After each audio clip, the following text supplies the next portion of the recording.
So, as promised, today I am actually on earlier rather than in the evening.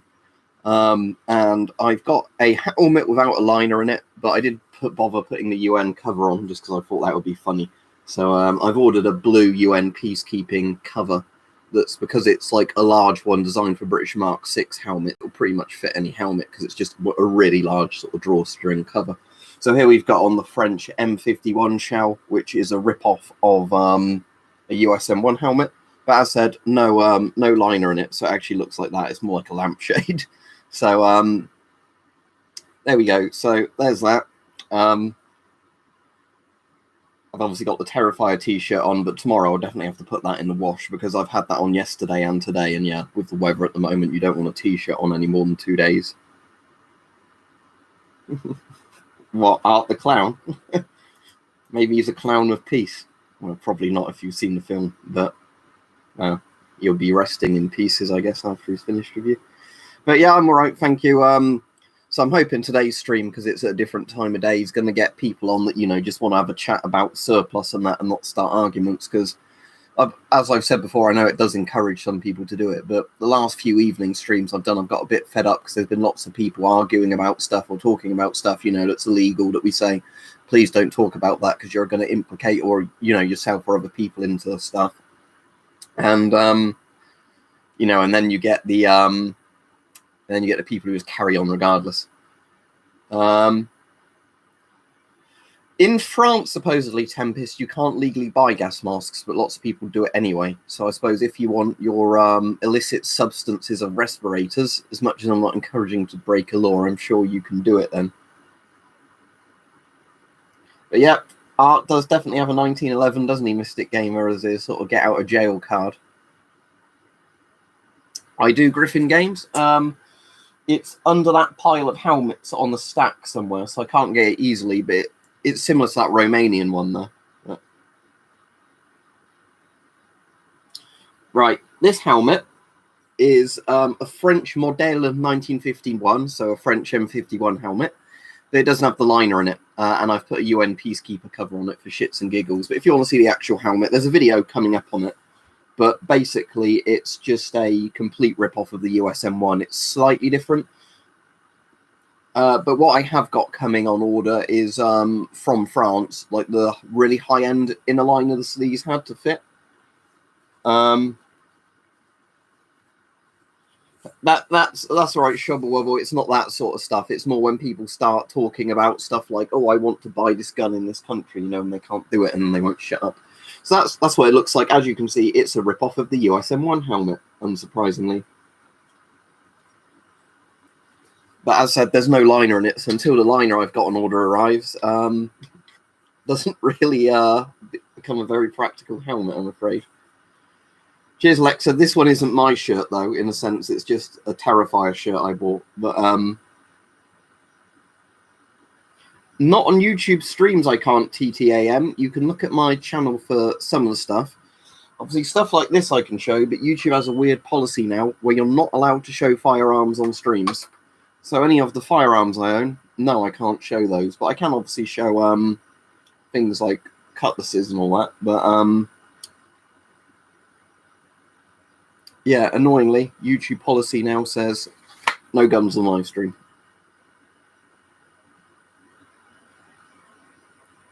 Oh, you got awesome. You got one with the mandible and the visor bit to it. Mine's just got the helmet itself, but they're really good helmets, aren't they? Mine's just there. You can probably just see it. But yeah, if I ever see a mandible and all the visor bits for it at a reasonable price, I'd definitely like to get them and put them on it. But yeah, mine's just as the helmet is. That wasn't a katana dog, or doge, but I do have a katana behind me somewhere. There it is. It's fallen over. What's it caught on? Bloody thing. I don't want to draw it like that. But yes, the policy says I can flex a katana all I want, but yes, I am not allowed to show guns on the live stream. So, you know, figure that out for yourself. I do not know why. You know, that is their policy. If I was very cynical, I would assume that policy is to say that people, you know, can't do a school shooting and live stream it. But you know, if they're at the stage of wanting to do a school shooting or something, I don't think a YouTube policy is going to stop them doing it. You know, that they will get a strike from doing it.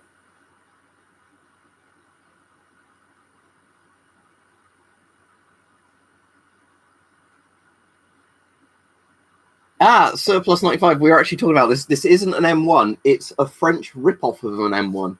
So it doesn't have the liner, and I've got a liner on order for it. But I do have an actual proper like M1 copy that's pretty much 1-1 to an M1, just different like strap materials and all that. So yeah, it's a Model 1951 helmet, or M51, and it totally is not a rip-off of an M1 helmet, is it?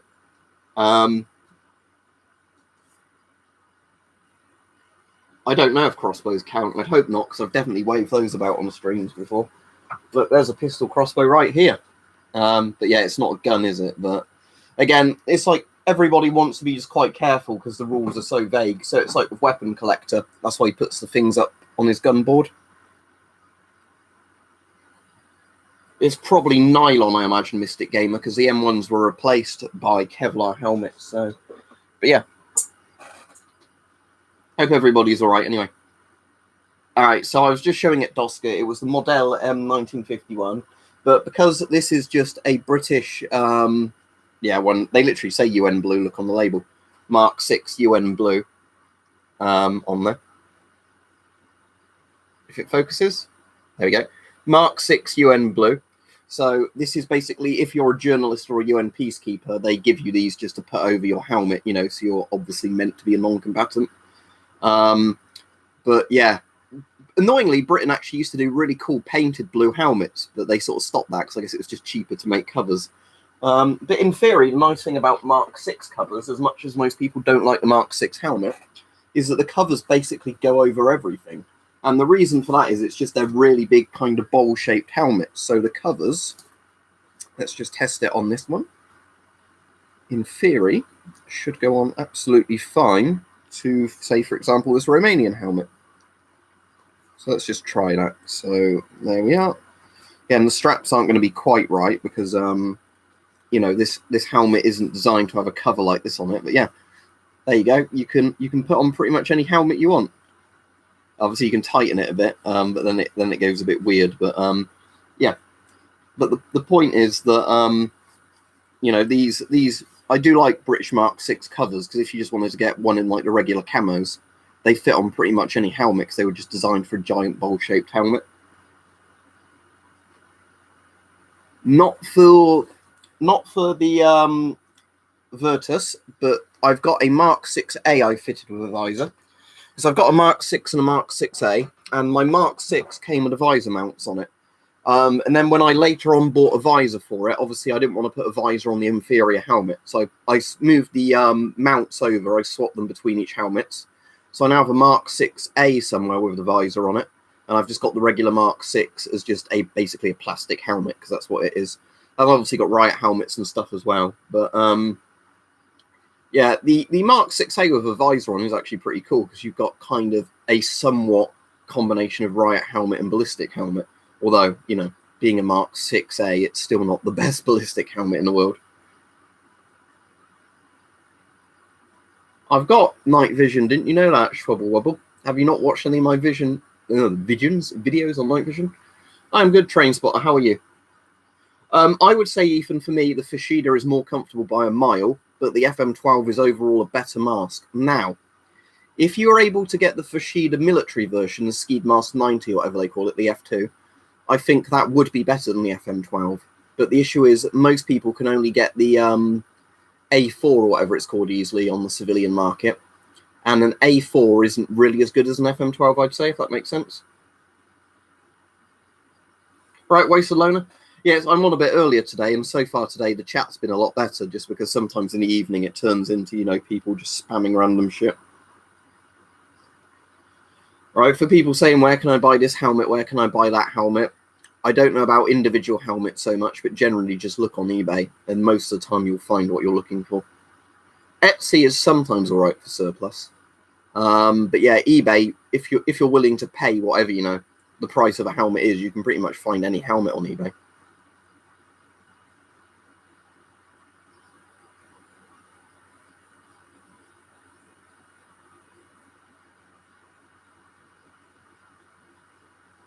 But yeah, everybody else all right?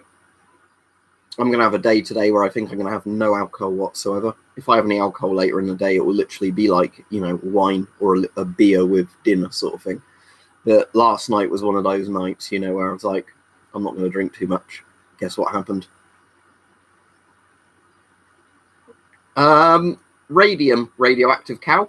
And although it's not technically an alpha source, carbon-14. Carbon-14 is a very strong emitter, but it's a very weak beta emitter. So it gives off lots of decays. Cheers, Stu. It gives off lots of decays, but the decays are very low energy beta, so they behave like alpha. So carbon-14, one of my old crappy West German ion chamber came with a carbon-14 source. That's where I ripped it out of. And that carbon-14 source measures 3.5 Rontgen when it's put inside an ion chamber, even though it's really almost harmless to a person because the decays are so low energy. But when you put it inside an ion chamber, it's such a big sample that you get 3.5 Rontgen on it, which is pretty good. So basically, carbon-14, though, annoyingly, although it's pretty safe, you never really see it for sale anywhere. I suppose there might be lab companies that would sell it, but then they probably want like several £100s for it. But yeah, radium is the easiest thing you could set off an alpha detector with, because radium gives off alpha, beta, and gamma. Right, weird thing about Mr. Bean, right?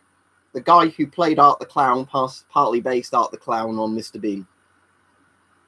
And I'm not making it up. I was watching an interview of David Fortin, the guy that plays Art in Terrifier, and he was saying he based a lot of him off Mr. Bean and like Charlie Chaplin and stuff like that.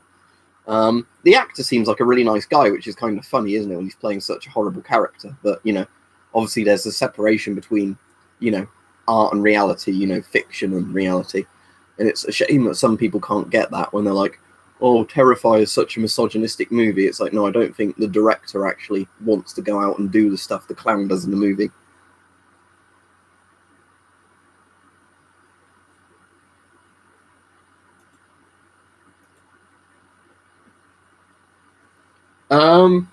Dual filter, Ethan. You can breathe easier because you've got air flowing in from two sides, not just one side. So less breathing resistance, but more weight and bulk to the mask. So obviously if you're turning your head, the filters clang into things.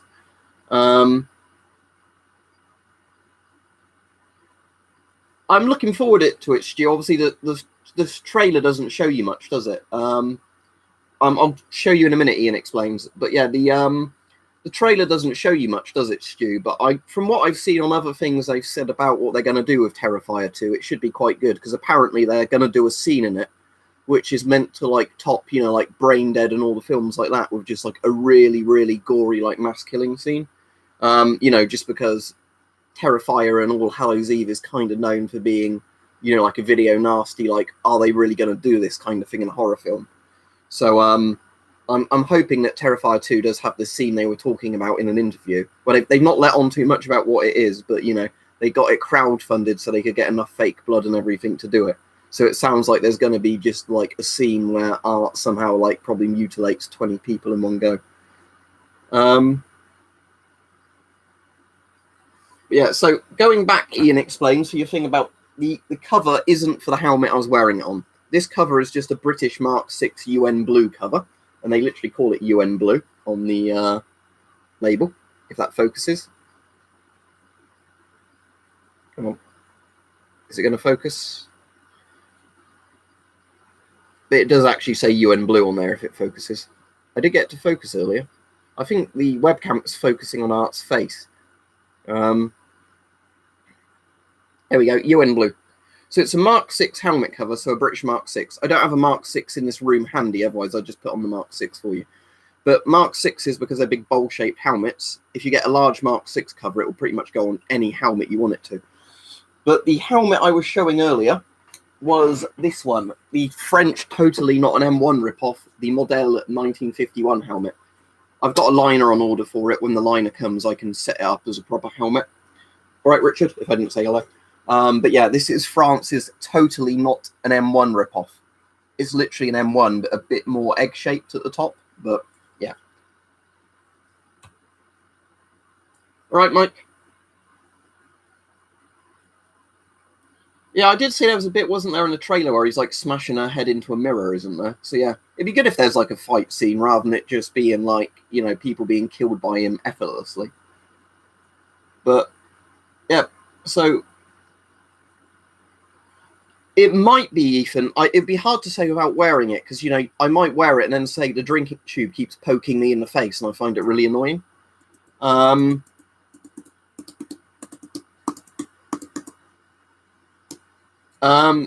Real Disco, airsoft guns have to be bought, at least in the UK, from basically licensed sellers for them. So airsoft guns go to a gun shop, or if you want to buy them online, you have to buy them from somewhere like Palpax. And what Palpax does is they basically have somebody who signs all the forms of you on your doorstep as they deliver you the gun. Oh, there's a butthurt Nazi in the comments. What a shame. Anyway, they have been purged. So, yeah, So yeah, if you want to get air guns, go to a gun shop or buy them from somewhere like Palpax that can sign them over to you when they deliver them. For airsoft guns, that's where it gets really complicated. There are airsoft stores, but there's also the UCARA kind of bullshit involved with airsoft.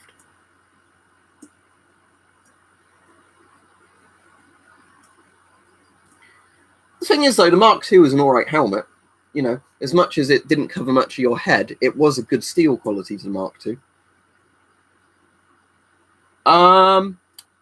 Ethan, as long as the drinking tube bit is sealed properly where, you know, the tube goes in, not like the straw end on most masks, but on most masks, you know where the drinking tube clips into the mask? That's the bit where it has the airtight seal, because it's designed so it opens the connector when it connects to the bottle cap. So if you pull the straw out, that should be fine. But obviously, the annoying thing is with some masks, if you pull the straw out, you have a hell of a time putting it back in or putting a replacement one in. I have got Heavy Boys TTAM. I'm not going to get the massive Polish one out, but my favourite bulletproof vest I've got, I will show you, is the ECBA. It's a bit hot today, even with it, you know, rained and cooling down a bit to wear the ECBA today. I will get it out to show you.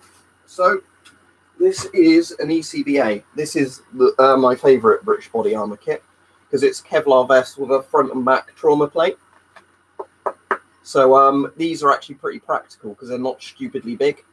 You know, the downside to these, they don't cover as much of your organs or your neck and everything like that. But the point of them was you can wear them all day and they're not too annoying. Whereas obviously the problem with bigger vests with massive ballistic plates is they're heavy, uncomfortable. They make it difficult to sit down, you know, climb into vehicles in certain positions, those sort of things. The Osprey, I don't have the official plates for, Ethan, but in terms of comfort, the ECBA wins by a mile. The ECBA is like wearing one of these police vests, you know. It's literally like one of these, just slightly heavier, because it, you know, goes over your shoulder and does up at your waist, and then it's quite a snug fit. You could do that, LX8, that's actually quite a good idea. Because that way, if you're only doing that at an airsoft site, I don't think you're violating any rules. But again, the whole airsoft rules thing over here is very strange. And I'm not going to claim to be an expert on them. But basically, it's because there was the Violent Crime Reduction Act. And then UCARA was introduced as kind of a way so airsoft didn't get penalised too hard. And then it's like a mess of laws and kind of trading regulations that aren't laws and stuff like that.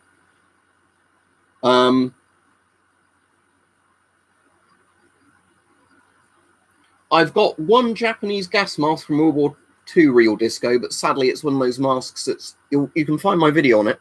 It's in really bad condition, and if I open it up to, you know, trying to show it you, bits will fall off because of how old and mummified it is.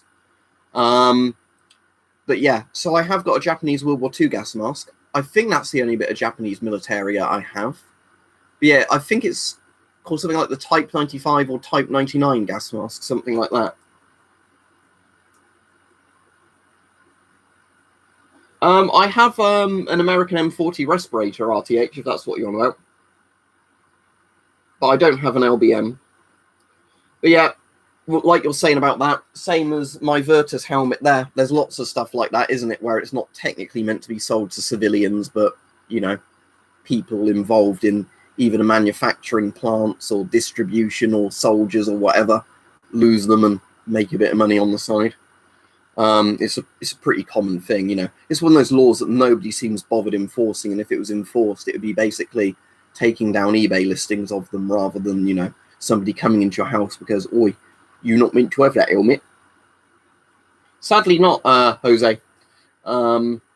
If it is a Jose, not Joe, sorry, but not really, because obviously in the UK it's not very common to get that sort of stuff over here, you know. But the US Marine Corps are, you know, pretty badass.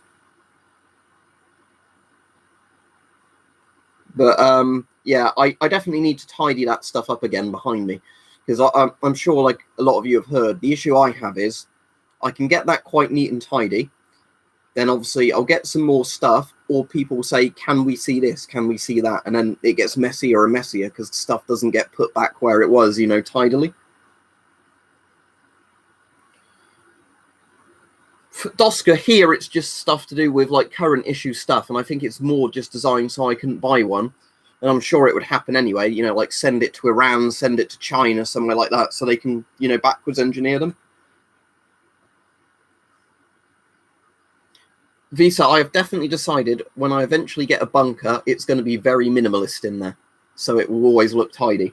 I was actually getting some inspiration from watching people in places like Singapore, Hong Kong, you know, Taiwan, you know, Taipei, or those where they were actually, you know, showing how they had really functional rooms, but they looked really neat and tidy without much in there, just because of how well organized the rooms are.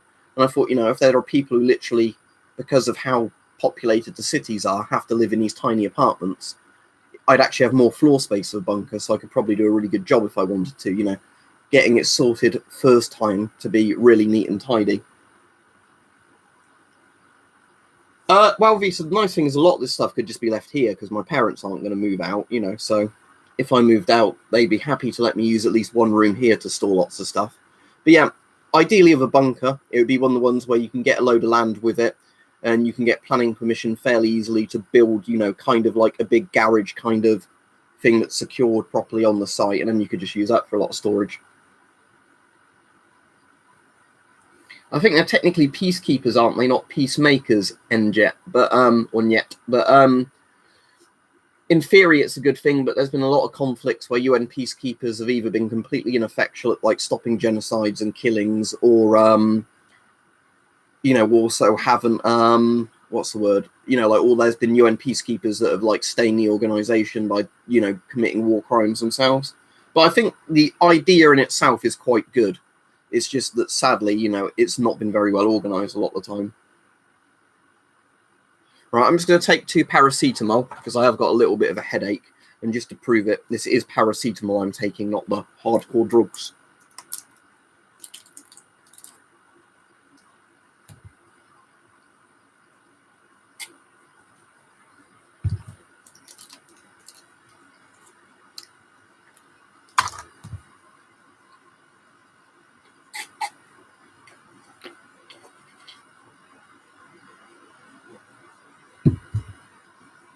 But I'd rather these streams never get too political, you know, because I don't want to start saying, oh, I like this political organisation, I don't. Right, electrics, yes, Stu, but they're not normally attached to the grid. They're normally, they either have the generator there or the generator's been sold. So it's just simply normally a case of getting a generator, reconnecting it up, and then putting new sockets in if you want more sockets than the ones that are down there. But they did always originally have a generator for like the lighting in there and that. And I think they, surviving the apocalypse, will be able to tell you, but I think they had several batteries in there as well, like 12-volt car battery style batteries. I think how it worked is the batteries charged up when you had the electricity running from the generator, and then if the generator conked out, what would happen is the 12 volts then come on, you know, to provide you with a few hours of power for, you know, using electricity and having lights on. So there's that. And in terms of plumbing, they're a bit weird. I imagine you could, if you really wanted to, get them attached to the grid for plumbing, but how they would work normally, you'd have lots of water storage containers for drinking from and stuff like that. But you'd have a chemical toilet, and you'd have like a pump system where once you've used the chemical toilet bit, it sounds a bit grim, but apparently, it was pretty practical. You pour the dissolved remains from the chemical toilet, which would be, like a porta cabin type, how it would work. It's like one of those, a porta cabin type toilet. You pour it into the drainage part of the bunker that's not in the living bit. It's in the bit where the ladder is. And then apparently there's a pump, and you pump the pump, like a manual big lever, and that pulls up the liquefied shit and everything through a pump and dumps it, like 20 yards on the surface somewhere. But it's a chemical, so it's not too unsanitary. So obviously, if you really wanted to, I imagine there would be people that would put a shower in there and proper running water. But the chemical toilets, from what I understand, worked fairly well for having 3 or 4 people in the bunker, on rotating shifts. Yeah, we're on about ROC posts, military and surplus. Just because, as I've said over and over again, house prices in my area are fucking insane and completely unaffordable. ROC posts are not. So I would rather put up with shit like that, in the quite literal words. They have heaters in them, Stuart. Surviving the apocalypse, so they're actually pretty comfy with the heater on.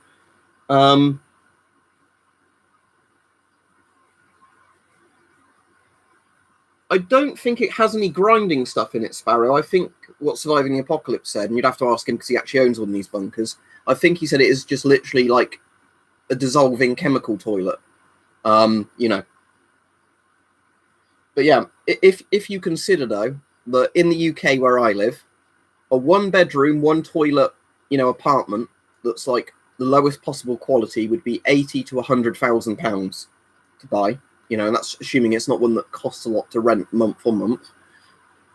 Actual houses that like 1-bedroom houses, where you'd have a kitchen, a bedroom, a bathroom, and that's pretty much it. Maybe a small living room. They're about 300k in my area, right? That's cool, class 2 instructor. But yeah, the whole point is, though, if you compare the prices of that, to me, it's a no-brainer. I would rather rough it a bit, living somewhere that has some cool history to it, personally, and is cheap, and then you just do a bit of restoration to it, myself at least. Yeah, I can't afford one at the moment, Radioactive Cow. It's something I'm saving up for over like a year or so. Yeah, that makes sense as well, Visa. There's different ways of doing it, isn't it? They're all a bit grim compared to what we're used to with plumbing toilets, but, I know people who have lived like rough in the sense of living in tents and in vans, and it would be nicer than that. So, but yeah, there's lots of things you can do. I think Stu, Surviving the Apocalypse has solar things on his, but I've seen them anywhere between 15 and 30k Radioactive Cow, depending on the location, because obviously some are in more desirable places than others. If you want it like a holiday home. And like how much work needs to be done into restoring it, and I think how much land comes with it. That's a good idea, Visa. Yeah, in the ROC bunkers, the toilet is next to the big ladder section in like a little cupboard type room. Yeah, that's the thing, Ash. There's a lot of people who were going to me, oh, you're crazy, but I was going to them, you do know how much houses... I think this is a problem with kind of boomers, and I don't mean that to be horrible, but like even when I was speaking to my parents, my dad thought it was a cool idea, but my mum was like, but wouldn't you want to live in a real house? I was like, buying the equivalent as a flat would be like 5 to 10 times the price. Yeah, see you, Daniel. Yeah, Surviving the Apocalypse is a really good channel. Check him out. He does videos on Geiger counters and that, and he's very knowledgeable on them. But the main thing is he has an ROC post that he runs as a museum. So he's very good if you want to ask questions about British, civil defence and like nuclear stuff from the Cold War. And it's also good because, he was what really got me into the idea of owning one. Because while I'd looked into him before I found out about his channel, it was then I saw like how practical they can actually be. Right. Doska, in the UK in the Cold War, and they existed before the Cold War, there was a thing called the Royal Observer Corps. And the Royal Observer Corps were basically in the Cold War, their job was monitoring bomb blasts. So they had all of these bunkers dotted all around the country, and they were like small, bunkers that would fit 2 to 4 people, but really comfortably. You could only have one person in them, I imagine. And what they'd do is you'd have, I think, normally a shift of 2 people that was swapped with 2 people, so they had bunk beds and that in there.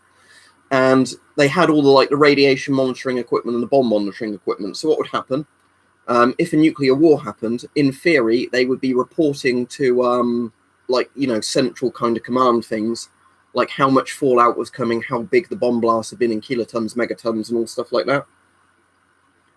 But the problem was, obviously, if you know about what happened in the Cold War, when nuclear weapons went from being atomic bombs to hydrogen bombs, and they went from being air delivered to ICBMs, any notion of surviving that shit went out the window.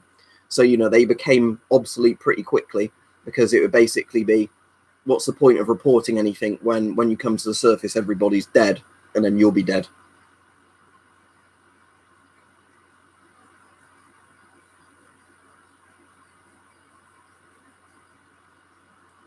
Yeah, that was what I was thinking, Alex. Saying the things I've seen that look quite good, and I think one of my relatives did it at one point, is, you know, like those caravan houses. Caravans are like RVs, aren't they? But if for the people who aren't in the UK, when we say caravan, they normally don't have the vehicle bit attached like an RV, but, you know, you trail it behind a car. But you get ones that are essentially like, I suppose, like the American trailer park houses, you know, where it's like a 1 or 2 bedroom kitchen combined with a dining room and then a bathroom sort of thing. But some of them are in quite nice areas, you know, so they're not really trashy ones. But I did have a relative that had one, but I think they said the only issue is that although you buy it, you have to keep paying some sort of land rental on it. So I think they were saying that's the only bad thing, but they were still saying compared to houses in their area, you know, they'd still save a lot more money doing it that way than getting a proper house. And what they liked about theirs is, you know, it was like a 10-minute walk to the beach from where there was. Yeah, the bigger the yields go up, Ian, the more nukes, and how easily and fast deliverable the nukes are. Yeah, you're just not surviving it, are you? There was a moth, dagoff, that literally kept landing on me the other day. I was in bed, and I felt something going on me. I thought, fuck, what's that? Turned the light on, it was a moth. It flew off. Right, thought, right, he's gone. Turn the lights off. 5 minutes later, turn the lights on, spent the entire, you know, like 20 minutes searching my room to either swat it or like throw it out the window. Couldn't find it. It didn't land on me again, thankfully, after that. But yeah, it's weird just feeling something going like that across you in the night.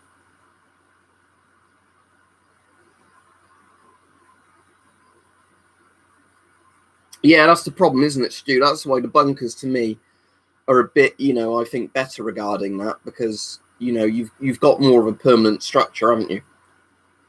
I've got Sopo, I've got some night vision equipment, so that's basically military optics. In terms of military scopes, no. My granddad gave me some old World War II rangefinders for artillery, but I have no idea where they are. They're probably in the shed or the attic, because they're big, clunky things.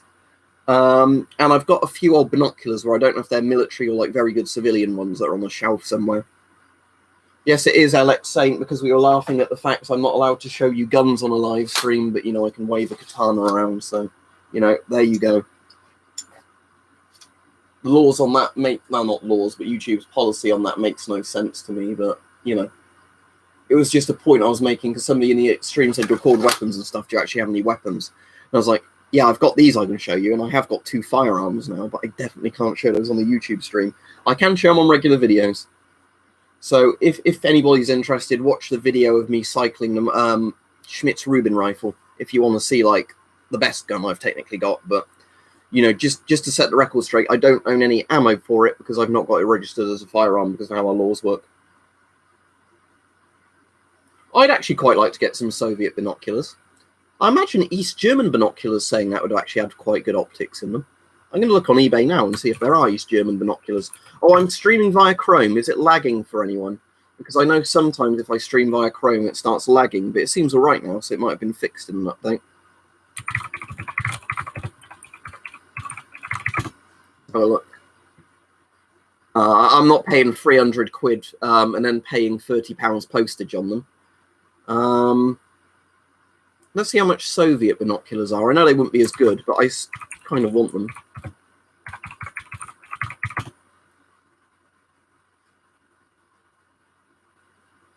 There's one on a bid. Is there anyone who would buy it now? Right, most of the Soviet ones are all on bids, or like they're over 100 quid if they're on buy it now, or about 100 quid, so I won't bother with that now, but after payday, I'm tempted.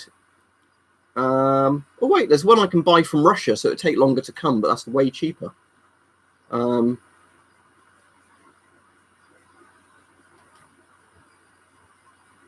But anyway, yeah, what I'll do is I'll wait till payday anyway.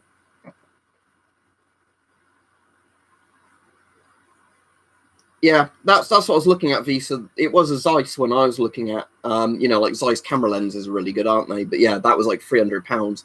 The thing is, I do know binoculars that are really good do cost a lot of money, because my dad's best pair of binoculars, which he's had for like 20 years now, I think he spent like £1,000 on them. But my dad does, you know, bird watching as a hobby, so he's one of those people that would spend a lot on binoculars, and he's one of those people that will really get into you know, like what's the word for it? Where people get very, very sort of snobby on stuff like that. You know, where he was saying the problem is with binoculars that you can get something that's all right for like 20 quid, but if you want something that's really, really good in terms of binoculars, you have to pay a lot. They used to be like £200 though, LX Saint. That's the thing. And deactivated AKs now, less bits would move on them. It's up to you, but for £500, I would say get a Schmidt Rubin for that, because you can still have one that works because of our laws. Sadly, no Irish Army stuff as far as I'm aware, CL. I've obviously got British Army stuff like Northern Ireland, but no Republic of Ireland stuff, sadly. I'd like some, but, you know, there's also too much stuff behind me as it is, you know. I will have a quick look if you want and see if the binoculars are where I think they are. The Japanese binoculars I've got that are pretty good. I got them from a junk shop. I doubt they're Japanese Army, but if they're Japanese, like, civilian-built one, they were very good. Obviously, I can't show them very well in here because it's going to be way too close to the camera. But let me just quickly see if they are where I think they are.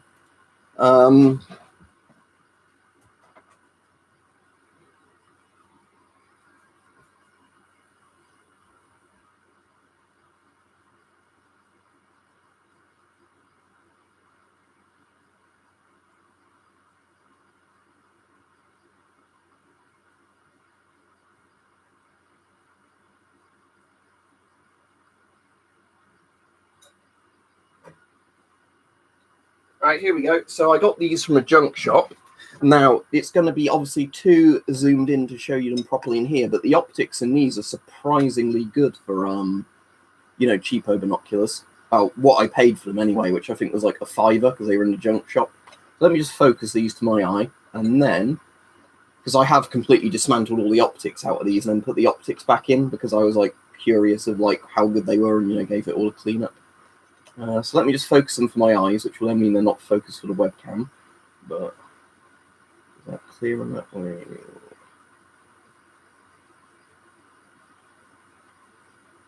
Never mind. Let me just see what happens if I put them up to the camera. I assume it's going to be completely blurred because of how close they are. But if I can even get them in. Yeah, sadly, I think it's going to be pretty much impossible to show binoculars on a webcam. But yeah, so these say Omaya. I did try and look into it, and I could barely find any info about these other than like a few sort of binocular trading forums where people were like wanting 50 quid for them. But you can probably see the optics are quite nice on these.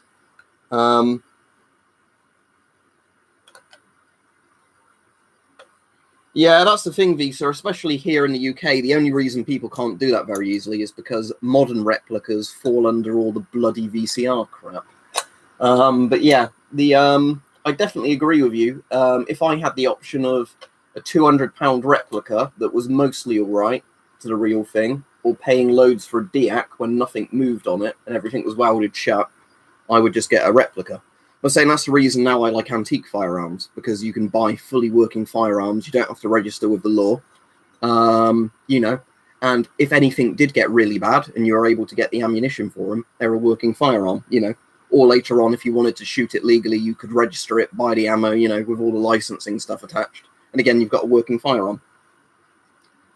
But yeah, I'm back, everybody, if everybody wants to carry on with the chat, because, you know, I am here. I'm just waiting to see if people... yeah, Visa's replied, so the chat is still working good.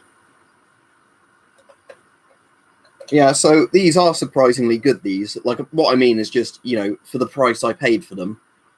What I noticed these, you don't lose a lot of colour. I don't know what it is, but do you know what I mean? I'm sure a lot of people know this. If you look like through rifle scopes and a lot of binoculars, and that's good, like, good quality ones, everything appears quite desaturated. I don't know if you get what I mean with that, but with these, I find you see the colours as they normally look to your eye. a replica made to historical standards military in surplus that complies with UK laws. We've got very weird laws on katanas here because of chavs stabbing each other with them. So basically, if a katana is to be legally sold, it has to be an actual original one, you know, which would be shitloads of money. Only cheap machine ones allowed are World War II cheap machine ones because of the history behind them. If they're modern ones, they have to be made to traditional forging standards. I'm not a fan of the PMK, in all honesty, random duty member. A lot of people like them, I just don't personally. The PMG2 is quite a good... the GP5M or PMG2 is quite a good cheapo Soviet respirator. Or I'd say get a Shums. For night vision, probably Binoculars, just so you can, you can use your other eye if you want to. It depends, though. Obviously, if I'm looking at something in the distance, I prefer Binoculars because you get more depth of field, and I find that it's easier to keep Binoculars stable because you've got two hands on it. All right. See you, Stu. Have a good day. Well, the point is it makes it a bit too expensive for chavs to stab each other with, so they just use kitchen knives now. And the law doesn't give a shit about kitchen knives. Don't get me to go into why politicians think the way they do. Because that's kind of like asking how an insane person rationalizes what they do. If you were a doctor and you were doing a Shutter Island type thing, talking to the crazies,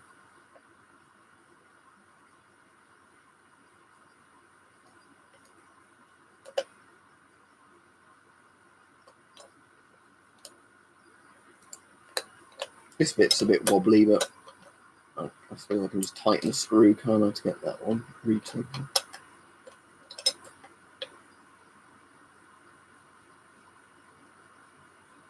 I don't even mean the things with the yellow tint, Soppo. I just mean the ones where they just seem to desaturate everything. I do know what you mean about yellow tint, but yeah, I've just found a lot of them just make everything really grey when you look through them. Worst helmet I own, regular British Mark 6 helmet. Out of like the proper helmets, because it's not very protective. It'd be alright if somebody hit you in the head. If they shot you, I think with even a 22 long rifle, it's going straight through. Well, kind of, Ciao. We won't know until all the stuff happens with people being vaccinated, but basically what the Russians have done is they've just skipped stage 3 clinical trials, as far as I'm aware. So it probably means they found something they're pretty confident will work and they're just rushing it out because of, the damage Corona's causing. Again, if you watch the medical thing, they say that's concerning because it means there could be problems with the vaccine, and if they roll out a vaccine that then ends up being toxic to a load of people, that's going to give the anti-vaxxers loads and loads of fucking fuel, isn't it? But at the same time, with Corona, it's causing so much death and misery anyway, especially with the economic damage it's doing. I can kind of understand why a country says this seems to work. Let's just get it out there.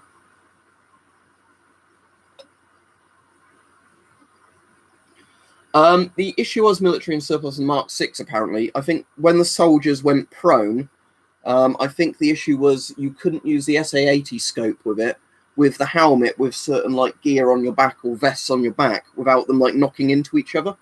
So the scope would knock the helmet backwards, but then your armor would knock the helmet forwards, which is why the Mark 7, they actually, made it more shaped like that at the front, rather than just being flat like that.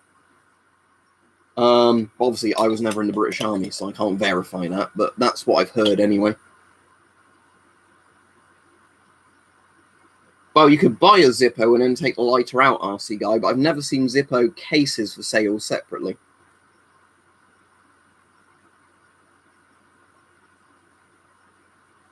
Yeah, Henry, the reason is I think sometimes streaming at this time of day means you've not got all the strange people coming on, in the evening after work or, after a day sat in the basement.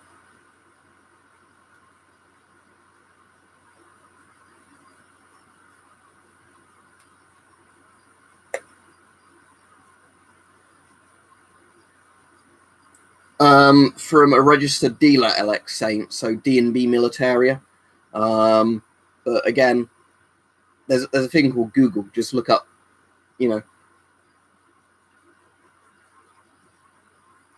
But yeah, just literally a lot of the places that either sell DIAC guns or real guns will have a section for obsolete and antique firearms. and then basically they're on their own section of the law. That's a political question, Doska. But what I will say is it's down to the people that live there, and the people that live there want it to remain British. If they had a referendum and said, we'd want to be Argentino now or whatever, then it's perfectly fine for them to have it, isn't it? But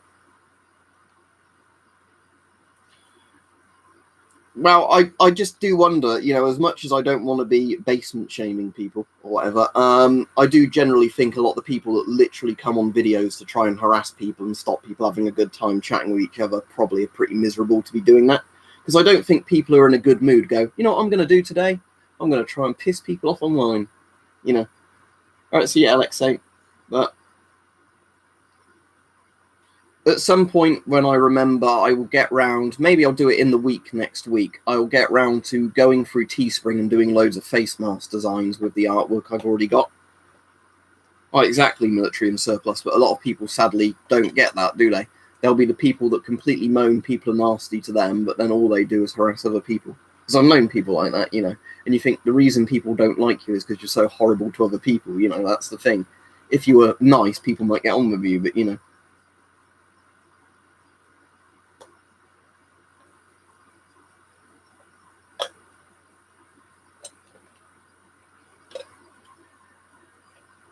That's focused really well now for my eyes. Which particular bit? I think the left one still needs a slight bit of adjustment. I suppose it's a bit loose there, isn't it? Which probably doesn't help. But, yeah, these are really good binoculars in terms of optics quality. Let me just... Right, I'll see if I can get the webcam to show this. I don't know how well it might or might not show it, but let's just see if I can get the webcam to look through there. Right, I'll try and get on the poster everybody likes. There we go. To my eye looking through that, it's focused enough I can read all that text on there, but what I was just saying is the optic quality in these does seem quite nice. For, like I said, something bought from a junk store, essentially. But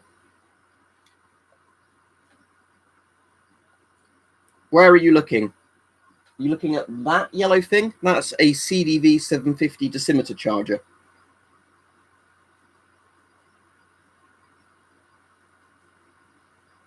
They're done on Teespring, Oscar, so basically you design them yourself and then you sell them. My friend Bart does the actual gas mask drawings on those particular ones where there are drawings, but in theory I'm the one who decides like the scale of it and all that. Right, Xiao, are you new? If you're new, I don't mind answering it. If you've been here a while, that's a triggering question.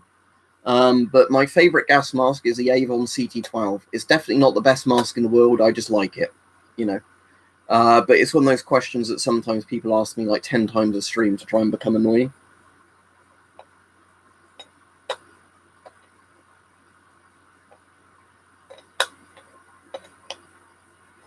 That's a good way of looking at it, Tev, actually. Yeah, one for every hour you expect to be exposed. But yeah, personally, I would say get a few that are in date, get a filter to train with, and then, you know, make sure you have a mask and filter handy if you're concerned about it, because there's no point having a mask and, you know, spare filters if they're not where you can get at them. That's all right then. See how it's just because sometimes people come on and they'll keep asking that question because they know what the answer is, just to be irritating. All right, Charlotte? But, yeah, the, what was I saying?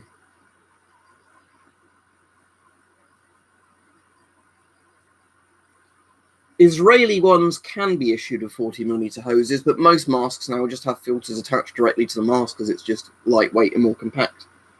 Not a lot. I'm doing a stream earlier today just because there seems to be less people on who want to cause problems in the afternoon at the moment in the evening. The t-shirt I'm wearing at the moment is one for Terrifier, which is a film. So it's not. This isn't a t-shirt I've done. This is, you know, one for Terrifier. If you don't know what Terrifier is, suppose you could look it up.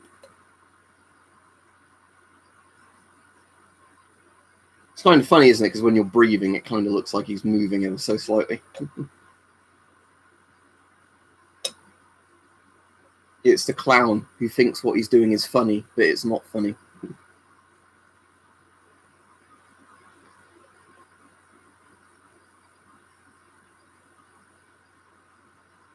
I'm going to be biased random duty member and say Avon Rubber, who are a British company, but they have a factory in America as well now.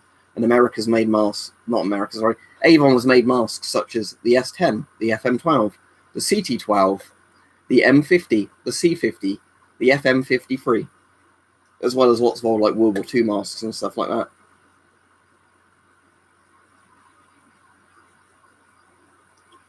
Oh, Christopher, I'm afraid to disappoint you, but the mask you have ordered is one that wasn't really a very good mask. So you bought a fake mask or something for $50. Now you've wasted more money on a mask that didn't pass NBC tests. The S6 is interesting, Stug, because apparently it was actually designed by Port and Down. So it was one like the gas mask companies were given the designs to make, rather than it being like one a company came up with and then everybody else made under license.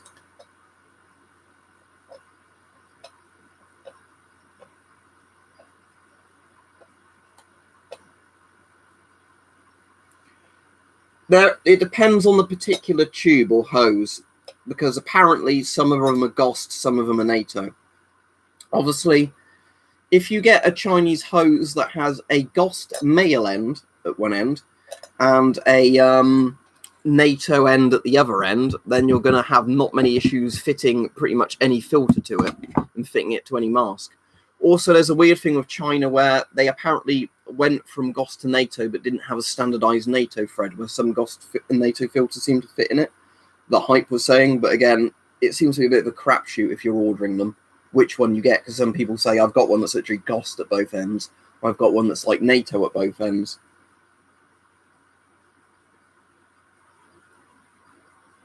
In the 80s, the S10 slowly phased the S6 out. Like most things like that, Dosker, it depended on how important and front line you were for getting new equipment. That's generally what always happens in military stuff, all across the world. When new equipment, whether it be like rifles, body armor, or camouflage, gas masks, whatever, basically, the more important frontline troops generally get it first, and then depending on what regiment you're in or whatever, you get it sooner or later, depending on how fast they're being produced and shipped out. There used to be plenty on eBay and AliExpress, Steve, but again, they don't specify what they are on the listings, so you have to buy them and hope they're what you want.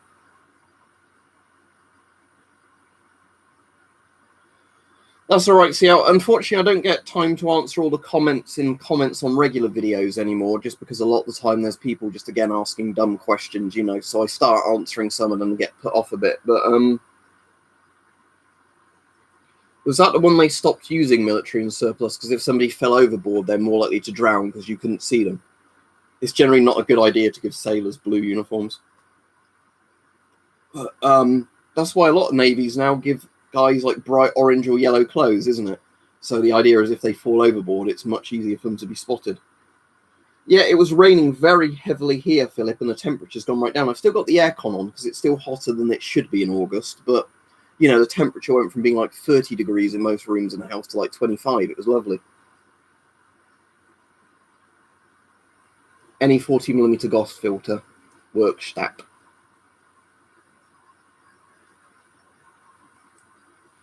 I think, Stug, it depends when you count like mass production of it and like prototypes and everything.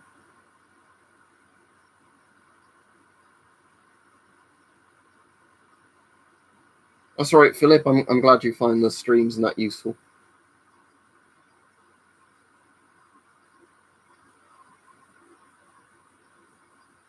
Yeah, I'll be on 5 to 10 more minutes because I'll be on for at least an hour.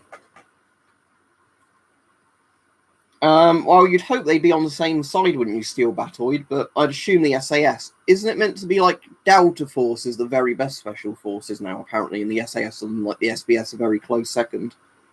But isn't GIGN more of like a kind of counter-terrorist rescue thing rather than just being a general special forces unit? I don't actually know. But the thing is, you'd hope we'd all be on the same side, wouldn't you? You don't want these people to be fighting. You want them on the same side, getting the bad guys. Which particular ghost story? Because the last one, like the last proper ghost stuff that ever happened to me was years ago, and it was when I used to work in Argos in the really, really old basement section.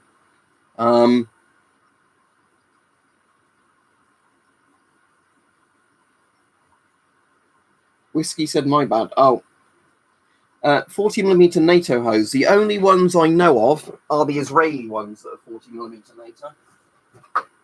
These, basically. There's probably other ones as well, but the Israeli 40mm hoses are literally the only ones I know that are, you know, properly 40mm NATO that you can find, rather than being, you know, either like a Chinese one that might be NATO or GOST or a GOST hose.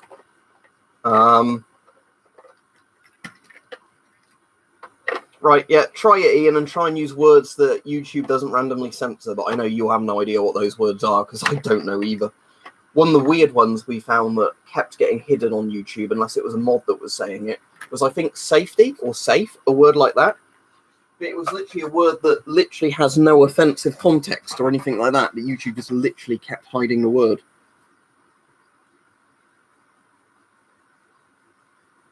Oh yeah, Scott might do, you're right, Visa.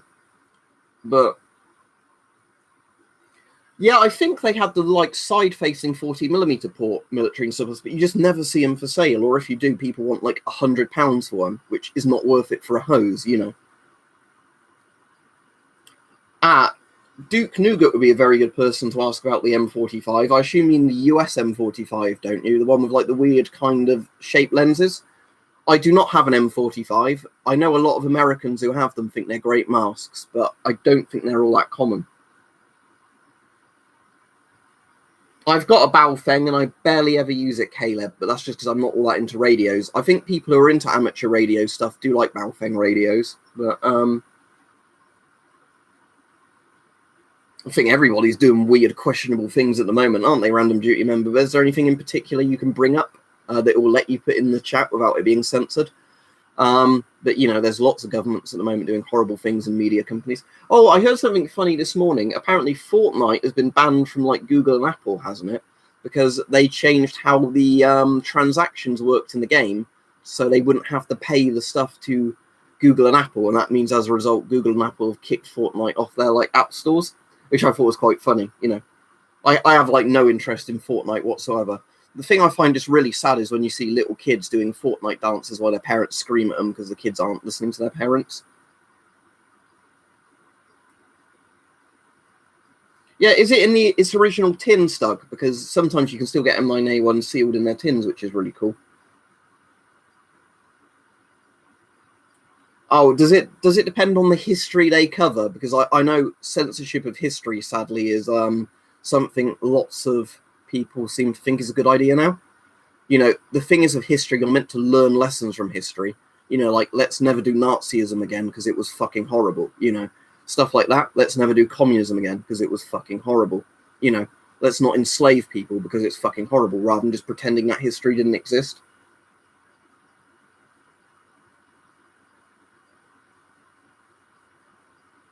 Apparently the Israeli ones, Caleb, are meant to be quite good, but I don't really have any like military trauma and sort of first aid kits. I've got like civilian first aid kits that are all right, but yet they don't have obviously the really heavy duty bandages in. But so it's basically the stuff that would have been Stug, I guess, in the tin, but just like, yeah, the bag with the mask and filter in it, rather than it being a tin with all those bits then in the tin. Yeah.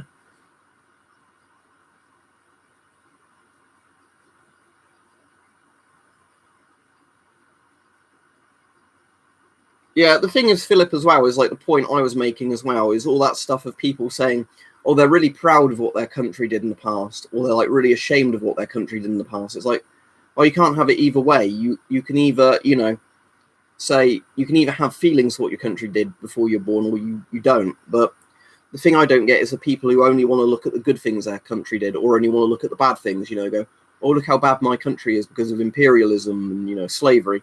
Or look how good my country was because of, you know, colonialism. Like, it's the exact same things, you know, where they can't understand that you have to look at both sides of it. If you're looking at historically, you can't pretend countries only ever did good or bad. By the look of it, Ian, it did, because I did not see your comment come up. I would say don't bother trying to put it on here, because I think YouTube is just going to keep deleting it.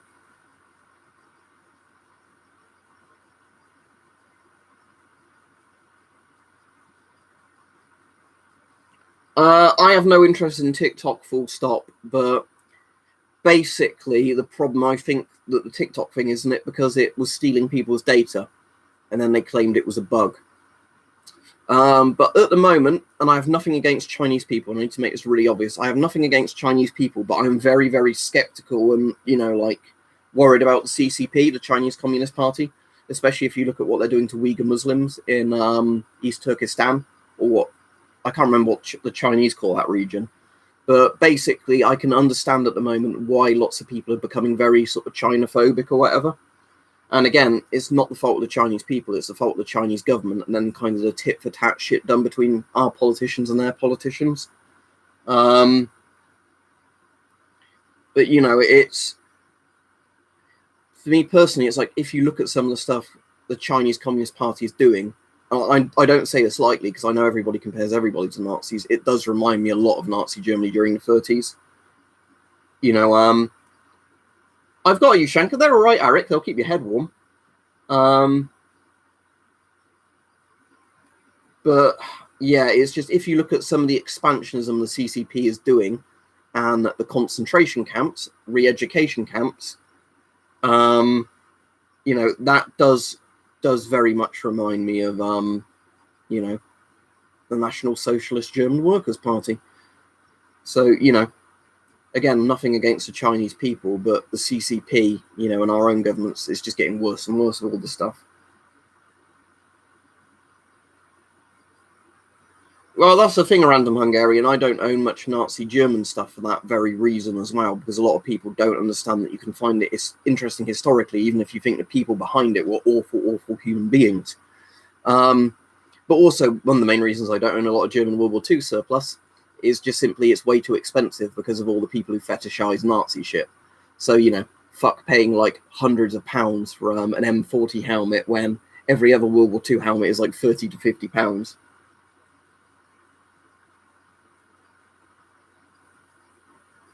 Yeah, well, generally, Philip, I think it's because communists don't like religion, because religion gives people something else to believe in rather than the government.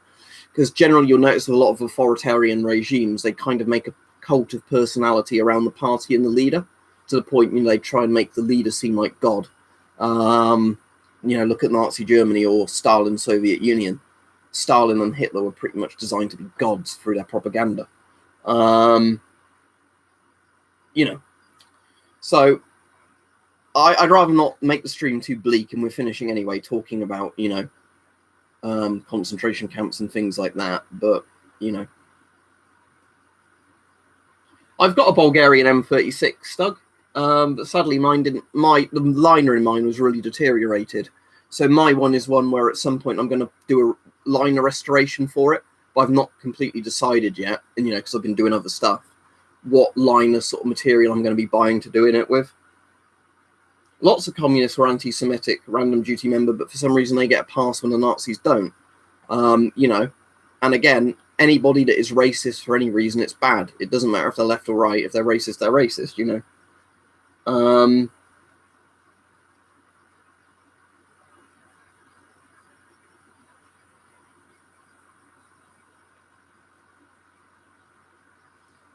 But yeah, anyway, I'll be off soon. But if people want a recommendation for a steel pot helmet that's quite cheap on eBay at the moment in bulk, those Romanian M73s are pretty damn good for what they are.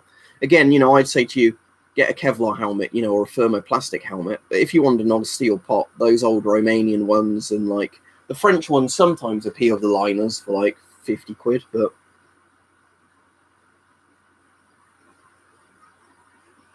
that's cool stuff. Yeah, mine was just like a really rotted kind of leather liner, so I had to clean it all out, clean all the sort of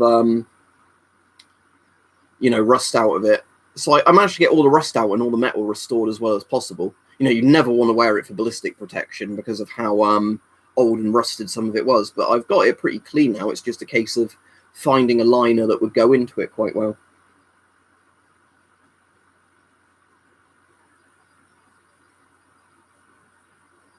Yeah, Steve, you're completely right there. When Yugo helmets turn up for that sort of price, they're brilliant, but sometimes they go for a lot more. The last variant of them, like I've got, is it the M5985 they're called? I'm trying to remember. That's the really good liner, because that's like the really good adjustable liner where you can adjust like everything about it and fit pretty much any head with it. In theory, military and surplus, but it's not going to be very comfortable on your head. The reason steel pot style helmets, you know, more comfortable is because they've got a liner system that keeps them pretty snug.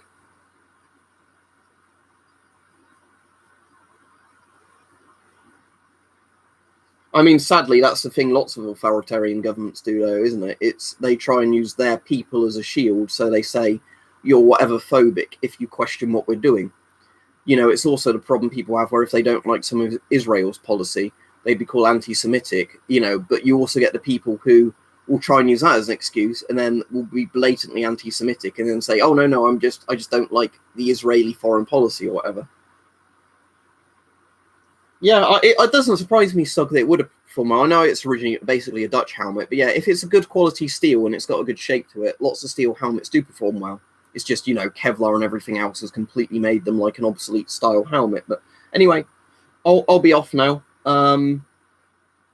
We recorded it, Philip, so I think it's still on a hard disk recorder in the other room, but I never got around to watching it, I don't think. But anyway, thanks everybody. This has actually been a really good... I don't like fast helmets personally. I know a lot of people do. I just personally don't like the shape of them. So no, I don't have any fast helmets. So yeah, see you everybody. I won't be on later today. I won't be on tomorrow. I might be on Sunday. I might at the moment be doing the things I've been doing recently, you know, and doing a stream every other day. So, you know, like Friday, Sunday, or then Monday, you know, Wednesday, Friday, that kind of thing, rather than doing them every day. Because that way I find I enjoy the streams a bit more, because it doesn't feel there's a bit more to talk about each time. But there'll be a video on today at 5 p.m. and a video on Sunday at 5 p.m. as usual. But thanks, everybody. This has been a good stream today, and it's been quite a nice chat without people, you know, bringing up silly stuff. So, well done.